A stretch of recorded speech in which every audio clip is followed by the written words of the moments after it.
చంద్రబాబు నాయుడు గారికి, Telugu Desam party working president Nara Lokesh గారికి, వేదికను అలంకరించిన పెద్దలకు, వేదిక ముందున్న నాయకులకు, అదేవిధంగా అన్ని నియోజకవర్గ క్లస్టర్ పరిధిలో డిజిటల్గా మహానాడును వీక్షిస్తున్న తెలుగుదేశ కుటుంబ సభ్యులందరికీ కూడా పేరు పేరున ధన్యవాదాలు, నమస్కారాలు. మానవ జాతి మనుగడికే ప్రాణం పోసింది మగువ, త్యాగంలో అనురాగంలో తరగని పెన్నిది మగువ, కలకంటి కంట కన్నీరు కొరిగిన తొలగిపోవురా సిరులు, తరిగిపోవురా భాగ్యాలు. ఇవి ఆనాటి సూక్తులు, ఈనాటి ఆచరణ. ఈసారి ఈ మహానాడు స్త్రీ శక్తి నినాదంతో మహిళా సాధికారితకు మరింత బలం చేకూర్చే దిశగా నిర్ణయించడం చాలా చాలా సంతోషంగా ఉంది. మహిళలను ఓటు బ్యాంకుగా కాదు, సమాజానికి శక్తిగా చూపించిన ఏకైక పార్టీ మన తెలుగుదేశం పార్టీ. ఆడబిడ్డలకు గౌరవం, మహిళలకు హక్కులు, సమాజంలో సమాన స్థానం కల్పించాలనే ఆలోచనలకు కూడా పునాది వేసిన మహానేత మన స్వర్గీయ శ్రీ అన్న నందమూరి తారక రామారావు గారని తెలియజేస్తున్నాను. 4 దశాబ్దాల క్రితమే మహిళల అభ్యున్నతి గురించి ఆలోచించిన దూరదృష్టి గల నాయకులు మన అన్న ఎన్టీఆర్ గారు. మహిళల గౌరవాన్ని ఇంటి గుమ్మం దాటించి సమాజ శిఖరాలపైకి నిలబెట్టిన చరిత్ర మన అన్న ఎన్టీఆర్ గారిది. మహిళల ఉన్నత విద్యల కోసం పద్మావతి మహిళా విశ్వవిద్యాలయాన్ని స్థాపించి ఆడబిడ్డలకు చదువు అంటే ఒక అవకాశమే కాదు, ఒక హక్కు అని తెలిపారు.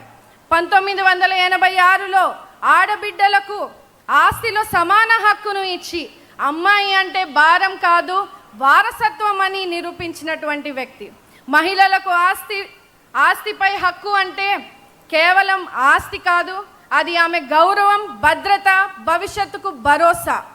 మహిళలను సమాన హక్కులతో ముందుకు తీసుకెళ్లిన గొప్ప ఆలోచన ఇది. ఆనాడు అన్న ఎన్టీఆర్ గారు స్థానిక సంస్థలో 9% మహిళలకు రిజర్వేషన్లు కల్పించి మహిళా నాయకత్వానికి కొత్త దారి చూపించారు. ఈనాడు ఆయన ఆశయాలను అనుగుణంగా నారా చంద్రబాబు నాయుడు గారు 33% రిజర్వేషన్లు కల్పించి మహిళలను నాయకత్వ స్థాయికి తీసుకువచ్చారని కూడా తెలియజేస్తా ఉన్నాను. జాతీయ స్థాయిలో కూడా మహిళా రిజర్వేషన్ బిల్లుకు తెలుగుదేశం పార్టీ నిరంతరం మద్దతు ప్రకటిస్తూ వచ్చింది. మహిళల బలపడితే కుటుంబం బలపడుతుంది, కుటుంబం బలపడితే రాష్ట్రం అభివృద్ధి చెందుతుంది. అందుకే మహిళల ఆరోగ్యం, విద్య, ఉపాధి, భద్రత కోసం ప్రభుత్వం అనేక సంక్షేమ కార్యక్రమాలు అమలు చేస్తోంది. మహిళలను ఆధారపడే స్థితి నుంచి ఆధారంగా నిలిచే స్థాయికి తీసుకెళ్లడమే మన చంద్రన్న లక్ష్యం అని తెలియజేస్తా ఉన్నాం.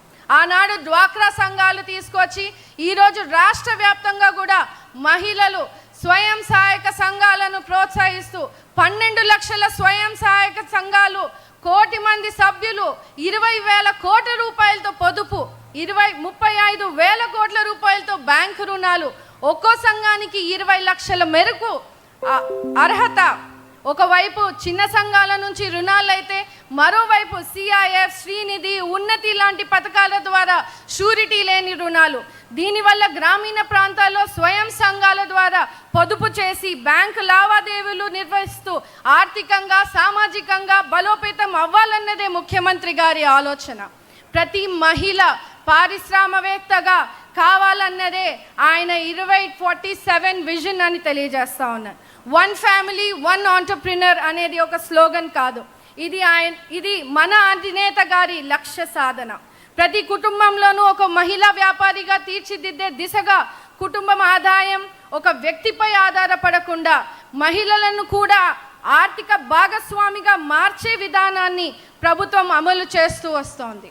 దీనికోసం వ్యాపార నైపుణ్యాభివృద్ధి, మార్కెటింగ్ సపోర్ట్, డిజిటల్ లావాదేవీలపై అవగాహన, అలాగే ఎంఎస్ఎంఈలకు 35% రిజర్వేషన్లు అమలు చేయడమే కాకుండా గ్రామీణ ప్రాంతాల్లో మహిళలు చిన్న వ్యాపారాల వద్దనే ఆగిపోకుండా మధ్యతరగతి, పెద్ద స్థాయి పారిశ్రామికవేత్తలుగా ఎదిగేలా అవకాశాలు చూపిస్తున్నారు మన చంద్రన్న.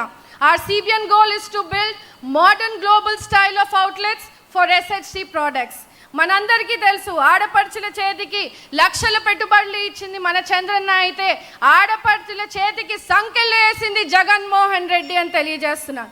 దీపం పథకం, దీపం 2 పథకం ద్వారా మహిళలకు వంటింటి కష్టాలు తీర్చినటువంటి నాయకుడు మన చంద్రన్న.